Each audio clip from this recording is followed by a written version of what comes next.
আমাদের মালিকানা কেড়ে নিয়ে একটি শ্রেণী ওই আওয়ামী সন্ত্রাসী গোষ্ঠী তারা রাজা বনে আমাদেরকে প্রজা বানিয়ে তারা দুর্দান্ত ভাবে জুলুম নির্যাতন চালিয়েছিল, নিজেদের পকেট বাড়ি করেছিল, ঠিক কিনা? কাজেই এখন মালিকানা ফিরে এসেছে। আমি আপনাদের সামনে কথা বলছি, এই সমস্ত কথা যদি আমরা কাজে প্রমাণ করতে না পারি, আপনার হাতে ক্ষমতা আছে, আপনার হাতে ভোটের পাওয়ার, আপনার হাতে এসেছে, কালকে আপনি আবার আমাকে কান ধরে টেনে নামিয়ে আরেকজনকে দেওয়ার সুযোগ আপনার হাতে আজকে এসেছে। ছাত্র জনতা, কৃষক, শ্রমিক, মেহনতি মানুষের রথ প্রদানের মধ্য দিয়ে, ফিজিক্সের পলায়নের মধ্য দিয়ে আগামী বাংলাদেশে যারাই দেশ পরিচালনার ভোটে দেশ পরিচালনার দায়িত্ব পাবে, ওই ফেসিস্ট হওয়ার কোন সুযোগ নাই।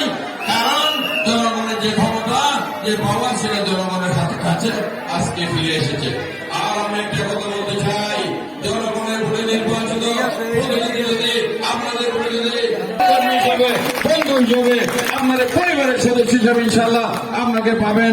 আমি আর দীর্ঘ বক্তৃতা না গিয়ে আজকে আবারও আমার মা বোন, আমার ভাইয়েরা, সবাইকে, আমার নেতৃবৃন্দ, সবাইকে ধন্যবাদ, কৃতজ্ঞতা জানিয়ে আমি আমার কথা শেষ করছি। আসসালামু আলাইকুম ওয়া রাহমাতুল্লাহি ওয়া বারাকাতুহু।